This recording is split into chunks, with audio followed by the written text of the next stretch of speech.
So this is the 2018 Audi S5 Quattro, and welcome to the review.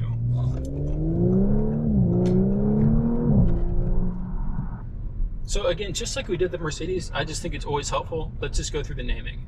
It's the 2018 Audi S5 Quattro Cabriolet. So 2018 Audi, again, just year and make. S5 would be the model. So this car would be most similar to, I would say, the 5 Series from BMW or the E-Class from Mercedes. Point is, it's that mid-size sedan. S5 indicates it's the sports model. So in Audi's range, you'd have the A5, the S5, and the RS5.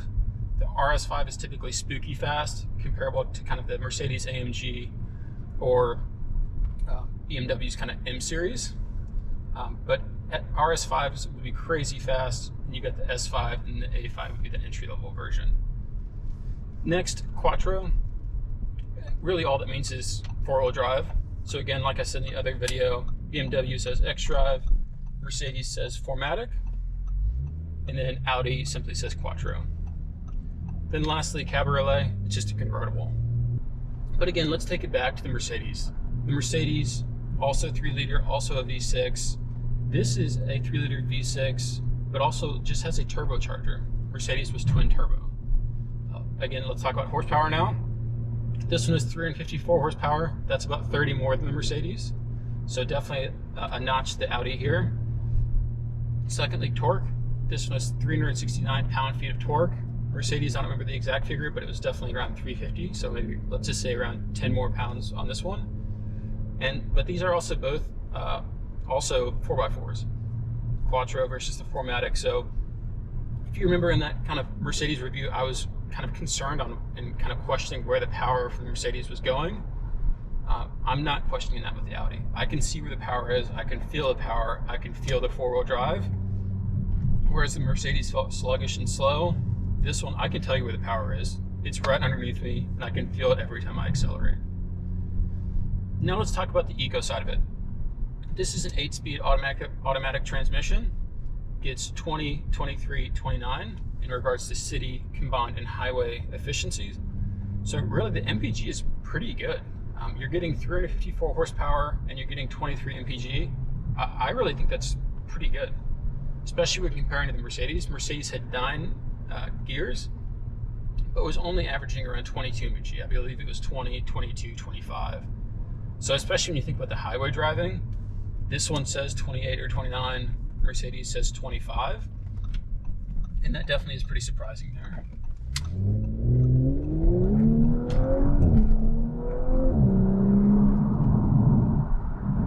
So again, you can just absolutely feel the power here. The Mercedes was pretty sluggish. This one, you can feel it. And I almost find that it's pulling me forward. It's pulling me into it, as opposed to just kind of pushing me.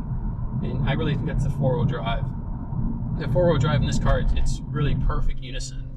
You've got the pulling of the front wheels and also the pushing of the back wheels, and you can absolutely feel that. You can absolutely feel the four-wheel drive in this car, and the car just wants to leap forward. It's excited. It wants to get going, and I just think that's great.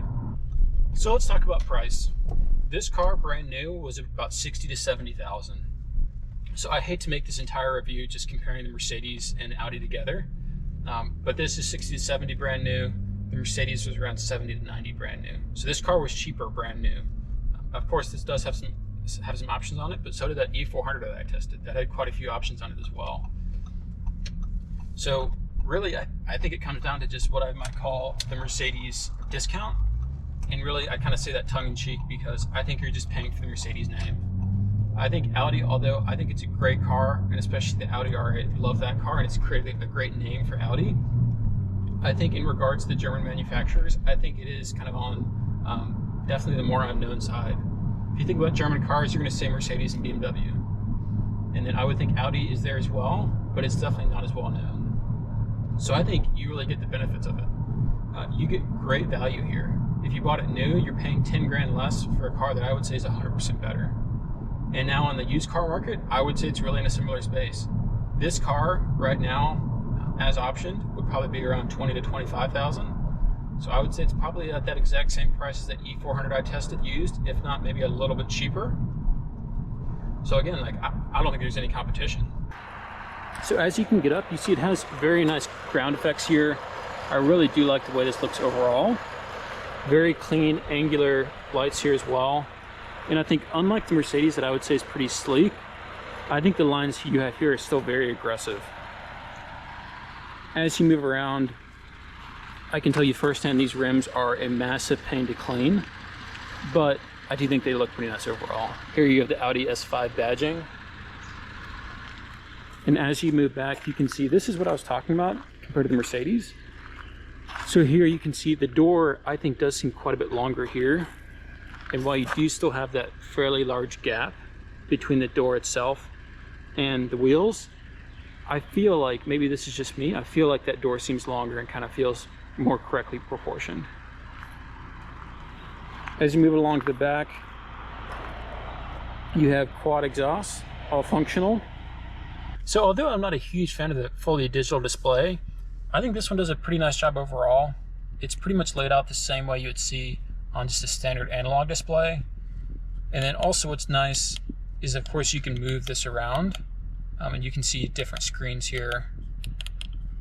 And then also there are even pretty fun aspects, like you can set lap times. So if I go here and select it, you can see I can actually start laps. So that's a pretty kind of meaningless feature, I think, but I do think it's fun. I think it shows that Audi is still kind of aware that this is an S5, so it should be somewhat kind of track focused, but that's kind of where that is. So next, as we move along to the interior, this, I don't know if you can hear that, it's not the best material. Not a huge fan of material like this. Now I think this material up here is a lot better. This is still plastic. This is Quattro right here. I think this feels a lot better. These switches here also feel a lot better, and then these switches, don't want to make the air too loud, but these switches feel great. The way that they click up, very satisfying. And then also these here for the seat heater. These feel much better. I think these switches feel great. I think if these felt the same, I would be much happier, but it is what it is. This is the gear shifter, pretty good overall. If you push to the left, it goes kind of into manual mode, but also again, it has the paddle shifters here as well. So I managed to climb in the back seat. You can see I'm sitting here. I did put this seat up a little bit already, and you can see my knees are pretty much against it. You can see as far as the leg room, I've got, let's just say, like a hand here, a hand's worth of space. So it's definitely not the biggest back seat overall. You do have a little armrest here, speaker here, cup holders. You can change the temperature to the thermostat here, which is nice. Of course, you get your vents. And then this side actually does have another cup holder. But that's pretty much it. Again, nice quilted leather seats, but the legroom is just not great overall. So now, as I get back here, let's see if you can see how difficult it is for me to get out. It's really not a ton of space. So you can see I'm having to kind of crawl out. So as I'm reviewing this, I do want to show you some of the functionality of it. I think this feature, you see the seats there. As you move along to the back, you can see this is the trunk. Now let's pull this button. Let's pull this button. And now let's move back. And now you can see those are lying flat. So in terms of just luggage, if you don't have anyone in the back seat, you have incredible luggage space here. So this is it as I'm putting the top down. So let's see if you can get a pretty good view. Also in terms of timing of it.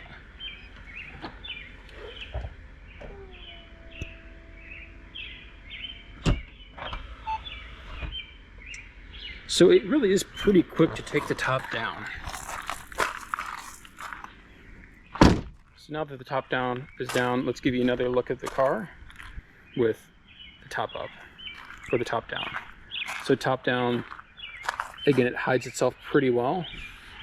And then there's the back seat from that top view, as well as the interior. So let's start off talking about the exterior. The exterior for me, I just think straight off is a 7. I think what you have is a pretty strong design language. I think it's a lot more aggressive and mean looking than especially the Mercedes. The Mercedes has a lot of sleek kind of curves on it. I don't really like that at all. The Audi still, I think, has very strong and aggressive design language. I would say one aspect I don't like about this car that's really just kind of part of the car itself is the doors. So typically, I say it's kind of part of just the car itself, because when you have a two-door car with 4 seats, typically you have to extend those doors out a little bit just so you kind of got easier access to the back. But for me, I just think it kind of messes with the proportions of the car.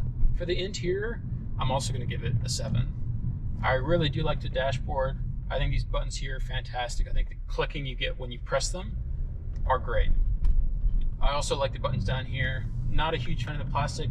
I do like the buttons. I do like the gear shifter, but this plastic, it's just not great. I also think the steering wheel, I really do like the shape of it. Definitely fits in your hands very well.